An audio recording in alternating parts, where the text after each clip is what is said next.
আজ আমরা জীববিজ্ঞানের একেবারে গোড়ার একটা বিষয় নিয়ে আলোচনা করব। মানে এমন দুটো অণু যা বলা যেতে পারে পৃথিবীর সমস্ত প্রাণের নকশা বা ব্লুপ্রিন্ট নিজের ভেতরে ধরে রেখেছে। একদম। আমাদের হাতে থাকা জীববিজ্ঞান বিষয়ক কিছু সোর্স মেটেরিয়াল ঘেটে আজ আমরা ডিএনএ আর আরএনএ নামের এই দুটি অসাধারণ অণুর রহস্য বোঝার চেষ্টা করব। হুম। চলুন, জীবনের এই মূল সংকেতগুলো কিভাবে কাজ করে তা একটু তলিয়ে দেখা যাক। বিষয়টা সত্যিই অসাধারণ। ভাবুন তো একবার, মাত্র কয়েকটা রাসায়নিক উপাদান দিয়ে তৈরি এই দুটি অণু, অথচ কিভাবে নিজেদের গঠনের মধ্যেই প্রাণের সমস্ত তথ্য গুছিয়ে রাখে। হ্যাঁ, আর শুধু গুছিয়ে রাখাই না, সেই তথ্য ব্যবহার করে একটা কোষ থেকে শুরু করে একটা জলজান্ত মানুষকে পরিচালনাও করে। ঠিক।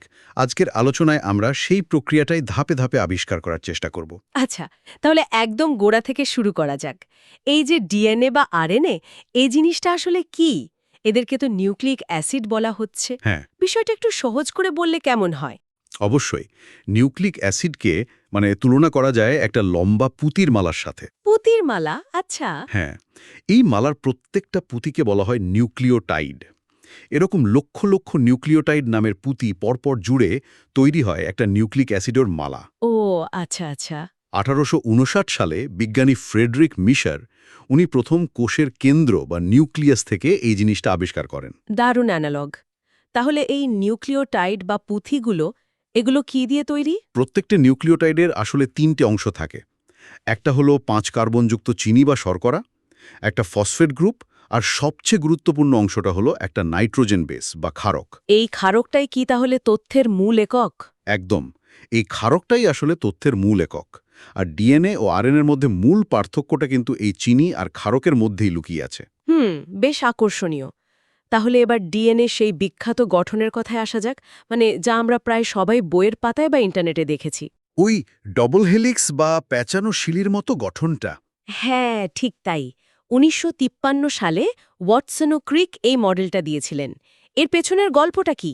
ওয়াটসন ও ক্রিকের মডেলটা ছিল জীববিজ্ঞানের একটা যুগান্তকারী মুহূর্ত। তার আগে বিজ্ঞানীরা জানতেন ডিএনএ কি দিয়ে তৈরি, কিন্তু অণুটা দেখতে কেমন বা কিভাবে কাজ করে তা ছিল একটা বিরাট রহস্য। আচ্ছা। ওয়াটসন ও ক্রিক বিভিন্ন তথ্য এক জায়গায় করে এই পাজলটা সমাধান করেন। তারা দেখান যে ডিএনএ আসলে একটা নয়, দুটো লম্বা নিউক্লিওটাইডের মালা বা শৃঙ্খল দিয়ে তৈরি। আর সেগুলো একটা আরেকটাকে পেঁচিয়ে আছে। হ্যাঁ, যেগুলো একটা আরেকটাকে পেঁচিয়ে একটা ঘোরানো সিঁড়ির মতো আকার নিয়েছে। একটা ঘোরানো সিঁড়ি। দারুণ ধারণা তো। তাহলে এই সিঁড়ির রেলিং আর ধাপগুলো কি দিয়ে তৈরি? চমৎকার প্রশ্ন। সিঁড়ির দুটো রেলিং তৈরি হয়েছে ওই চিনি আর ফসফেট গ্রুপ দিয়ে। এগুলো পর্যায়ক্রমে একটার পর একটা জুড়ে গিয়ে কাঠামোটা তৈরি করে। আচ্ছা। নিয়ম আছে, নাকি যে কোনোটার সাথে জুড়ে যেতে পারে? এখানেই তো আসল ব্যাপারটা লুকিয়ে আছে। বিজ্ঞানী আরউইন চার্গাফ একটা অদ্ভুত প্যাটার্ন লক্ষ্য করেছিলেন। কি রকম? তিনি দেখেন ডিএনএতে যতগুলো অ্যাডেনিন এ ক্ষারক থাকে, ঠিক ততগুলোই থাইমিন বা টি থাকে। আবার যতগুলো গুয়ানিন বা জি থাকে, ঠিক ততগুলোই সাইটোসিন বা সি থাকে। আচ্ছা, আচ্ছা। প্রথমে কেউ এর গুরুত্ব তেমনভাবে বোঝেনি, কিন্তু ওয়াটসন ও ক্রিকের জন্য এটাই ছিল পাজলের সবচেয়ে গুরুত্বপূর্ণ অংশ।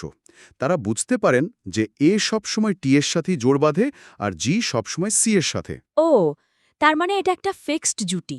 এ এর পার্টনার টি আর জি এর পার্টনার সি। এই কারণেই কি গঠনটা এত স্থিতিশীল আর নিখুঁত হয়? একদম। এই নির্দিষ্ট জোড় বাঁধার নিয়মটাই ডিএনএকে অসাধারণ স্থিতিশীলতা দেয় এবং তথ্যকে নির্ভুলভাবে সংরক্ষণ করতে সাহায্য করে। হুম। আরেকটা মজার বিষয় হলো, সিঁড়ির দুটো রেলিং কিন্তু সমান্তরাল হলেও বিপরীতমুখী। অনেকটা একটা টু ওয়ে রাস্তার মতো, যেখানে গাড়ি দুই দিকে যায়। মানে একটার অভিমুখ যদি একদিকে হয়, অন্যটার অভিমুখ ঠিক তার উল্টো দিকে। ঠিক। জীববিজ্ঞানের ভাষায় একে বলা হয় অ্যান্টি প্যারালাল। তার মানে পুরো গঠনটাই ভীষণ মনোজম এবং নিখুঁত। এই বিশেষ গঠনের কারণেই তো ডিএনএ এত গুরুত্বপূর্ণ কাজ করতে পারে, তাই না? এর প্রধান কাজগুলো কি কি? ঠিক তাই। এর প্রথম এবং প্রধান কাজ হলো জেনেটিক ব্লুপ্রিন্ট হিসাবে কাজ করা। এটাই সেই মূল নকশা যা প্রজন্ম থেকে প্রজন্মে বাহিত হয়। আচ্ছা। দ্বিতীয়ত, এটি কোষের সমস্ত কাজ নিয়ন্ত্রণ করার জন্য নির্দেশ পাঠায়। তৃতীয়ত, এটি নিজের হুবহু কপি বা অনুলিপি তৈরি করতে পারে, যাকে আমরা বলি রেপ্লিকেশন। কোষ বিভাজনের সময় এটা অপরিহার্য। আর চতুর্থ একটা কাজের কথাও তো বলা আছে, মিউটেশন। হ্যাঁ, চতুর্থত, মাঝে মাঝে এর কোডে ছোটখাটো পরিবর্তন বা মিউটেশন ঘটে, যা বিবর্তনের পথে নতুন বৈশিষ্ট্য তৈরি করে। তাহলে ডিএনএ হলো একটা সুরক্ষিত ভল্টে রাখা মহামূল্যবান মূল নকশা। কিন্তু কারখানার শ্রমিকরা তো আর ভল্টের ভেতরে গিয়ে কাজ করতে পারে না। না, পারে না। তাদের তো সেই নকশার একটা ওয়ার্কিং কপি দরকার, তাই না? আমার ধারণা এখানেই আরএনএর প্রবেশ। অসাধারণভাবে বলেছেন। ঠিক তাই। আরএনএ বা আরএনএ হলো সেই ওয়ার্কিং কপি। ডিএনএর নির্দেশগুলোকে কোষের কারখানায় অর্থাৎ রাইবোজোমে পৌঁছে দেওয়ার জন্য আরএনএ কাজ করে। আর এই কাজের জন্য এর গঠনে কিছু পার্থক্যও আছে নিশ্চয়ই। হ্যাঁ, আছে। ডিএনএ যেখানে ডাবল হেলিক্স বা দ্বিসূত্রক, আরএনএ সেখানে সাধারণত একসূত্রক একটা সুতোর মতো। এক মিনিট, এখানে আরেকটা পার্থক্যও তো আছে। ডিএনএতে থাইমিন বা টি থাকে, কিন্তু আরএনএতে নাকি অন্য একটা ক্ষারক থাকে। খুব ভালো পয়েন্ট। ডিএনএর চিনিটা হলো ডিঅক্সিরাইবোজ, আর আরএনএর চিনিটা হলো রাইবোজ। আচ্ছা। আর ক্ষারকের ক্ষেত্রে আরএনএতে থাইমিনের বদলে ইউরাসেল বা ইউ নামের একটা ক্ষারক থাকে। তাই এখানে অ্যাডেনিন বা এ ইউরাসেলের মানে ইউ এর সাথে জোর বাঁধে। এই একটা বেস বদলে ফেলার কারণটা কি? এই ছোট কাঠামোগত পরিবর্তনগুলো আরএনএকে অনেক বেশি ফ্লেক্সিবল বা নমনীয় করে তোলে, কিন্তু ডিএনএর মতো স্থিতিশীল নয়, কারণ আরএনএ হলো একটা অস্থায়ী বার্তা। কাজ শেষ হয়ে গেলে এটা ভেঙে যায়, যা কোষের জন্য খুবই দরকারি। তার মানে কাজের ধরন অনুযায়ী আরএনএরও বিভিন্ন প্রকারভেদ আছে। বিষয়টা অনেকটা একটা নির্মাণ কাজের মতো, যেখানে বিভিন্ন মানুষের বিভিন্ন ভূমিকা থাকে। একদম।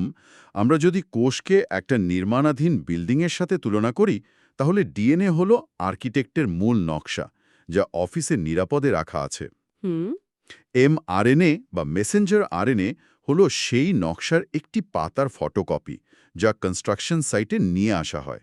এর কাজ হলো ডিএনএর বার্তা নিউক্লিয়াস থেকে রাইবোজোমে বয়ে আনা। আচ্ছা, আর টিআরএনএ? টিআরএনএ বা ট্রান্সফার আরএনএ হলো সেই ছোট ছোট ট্রাক যারা নির্দিষ্ট কাঁচামাল অর্থাৎ অ্যামাইনো অ্যাসিড নির্মাণস্থলে বয়ে নিয়ে আসে। বা আর আরএনএ বা রাইবোসোমাল আরএনএ হলো সেই নির্মাণকর্মী আর যন্ত্রপাতি দিয়ে তৈরি রাইবোজোম, যা ফটোকপি বা এমআরএনএর নির্দেশ অনুযায়ী কাঁচামালগুলো জুড়ে দিয়ে দেয়াল অর্থাৎ প্রোটিন তৈরি করে। বাহ, এই অ্যানালগটা দিয়ে তো বিষয়টা একেবারে পরিষ্কার হয়ে গেল। তাহলে ডিএনএ, আরএনএ আর প্রোটিনের মধ্যে তথ্যের এই যে প্রবাহ, একেই কি সেন্ট্রাল ডগমা বলা হয়? ঠিক ধরেছেন। সেন্ট্রাল ডগমা হলো আণবিক জীববিজ্ঞানের মূল নীতি, যা ফ্রান্সিস ক্রিক প্রস্তাব করেছিলেন। এটা মূলত কোষের ভেতর তথ্যের একমুখী প্রবাহকে ব্যাখ্যা করে। এর ৩টি প্রধান ধাপ আছে। ধাপগুলো কি কি? প্রথম ধাপ হলো রেপ্লিকেশন বা অনুলিপন, যেখানে ডিএনএ নিজের হুবহু কপি তৈরি করে। এটা কিভাবে হয়? ব্যাপারটা অনেকটা একটা জিপার খোলার মতো। ডিএনএর দুটো স্ট্র্যান্ড আলাদা হয়ে যায়, আর কোষ প্রত্যেকটা পুরনো স্ট্র্যান্ডের ওপর একটা করে নতুন স্ট্র্যান্ড তৈরি করে। ও, তাই শেষে যে দুটো নতুন ডিএনএ তৈরি হয়, তার প্রত্যেকটাতে একটা স্ট্র্যান্ড পুরনো আর একটা নতুন থাকে? একদম। এ কারণেই একে বলা হয় অর্ধরক্ষণশীল, কারণ অর্ধেকটা সংরক্ষণ করা হয়েছে। দারুণ একটা পদ্ধতি, ভুলের কোনো সুযোগই নেই প্রায়। এর পরের ধাপটা কি?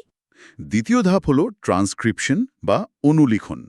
এই প্রক্রিয়ায় ডিএনএর ভল্ট থেকে নির্দিষ্ট একটি জিনের তথ্য এমআরএনএ এর রূপে কপি করা হয়। অর্থাৎ ডিএনএর স্থায়ী কোডকে একটা অস্থায়ী বার্তায় রূপান্তরিত করা হয়। ঠিক। এবং সবশেষ ধাপ, যেখানে আসল জিনিসটা তৈরি হয়। হ্যাঁ, শেষ ধাপটি হল ট্রান্সলেশন বা অনুবাদ। এই প্রক্রিয়াটি ঘটে রাইবোজোমে। সেখানে এমআরএনএর বার্তা অনুযায়ী টিআরএনএ সঠিক অ্যামাইনো অ্যাসিডগুলো নিয়ে আসে এবং সেগুলো পর পর জুড়ে দিয়ে একটা প্রোটিন তৈরি হয়। তাহলে পুরো প্রবাহটা দাঁড়ালো ডিএনএ থেকে আরএনএ আর আরএনএ থেকে প্রোটিন। একদম। ডিএনএ থেকে আরএনএ আর আরএনএ থেকে প্রোটিন। ও, তাহলে সেন্ট্রাল ডগমা বিষয়টা আসলে একটা একমুখী রাস্তা। তথ্য শুধু ডিএনএ থেকে বাইরের দিকেই যেতে পারে, উল্টো পথে নয়। কিন্তু আমাদের সোর্সে একটা ব্যতিক্রমের কথাও বলা আছে, রিভার্স ট্রান্সক্রিপশন। এটা তাহলে কি? এটা হলো সেন্ট্রাল ডগমার নিয়মের এক দারুণ ব্যতিক্রম। কিছু ভাইরাস, যেমন ধরুন এইচআইভি, এই সিস্টেমটাকে হ্যাক করতে পারে। তাই নাকি? হ্যাঁ, এদেরকে রেট্রোভাইরাস বলে।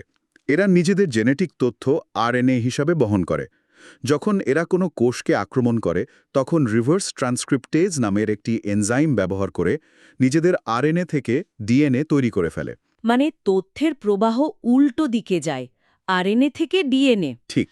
এরপর সেই ডিএনএ আমাদের কোষের ডিএনএর সাথে মিশে যায়। খুবই আকর্ষণীয়। তাহলে আলোচনার শেষে যদি আমরা ডিএনএ এবং আরএনএ এর মধ্যে মূল পার্থক্যগুলো আরেকবার ঝালিয়ে নিই তাহলে কি দাঁড়ায়? অবশ্যই। সংক্ষেপে বললে, প্রথমত ভূমিকা। ডিএনএ হল জীবনের স্থায়ী হার্ড ড্রাইভ, যেখানে সমস্ত মূল তথ্য নিরাপদে সঞ্চিত থাকে। আর আরএনএ হলো একটা অস্থায়ী ইউএসবি ড্রাইভ বা ইমেলের মতো। হ্যাঁ, যা নির্দিষ্ট কাজের জন্য তথ্য বহন করে। দ্বিতীয়ত গঠন। ডিএনএ দ্বিসূত্রক, আরএনএ সাধারণত একসূত্রক। আর উপাদান? ডিএনএতে ডিঅক্সিরাইবোজ চিনি ও থাইমিন ক্ষারক থাকে, আরএনএতে থাকে রাইবোজ চিনি ও ইউরাসিল ক্ষারক। আর সবশেষে তাদের অবস্থান। ডিএনএ মূলত কোষের নিউক্লিয়াসের ভেতরে নিরাপদে থাকে, ঠিক? অন্যদিকে আরএনএ নিউক্লিয়াস ও সাইটোপ্লাজম উভয় জায়গাতেই যাতায়াত করে। আজকের আলোচনায় আমরা জীবনের একেবারে মৌলিক দুটি অণু, ডিএনএ এবং আরএনএর জটিল কিন্তু অসাধারণ সুন্দর জগৎটা ঘুরে দেখলাম। কিভাবে সামান্য কয়েকটি রাসায়নিক অক্ষর দিয়ে প্রাণের পুরো বইটা লেখা হয়েছে তা ভাবলেই অবাক হতে হয়। ঠিক তাই। আর এই বইটা পড়তে পারা এবং এর ভাষা বুঝতে পারাই আধুনিক জীববিজ্ঞানের ভিত্তি।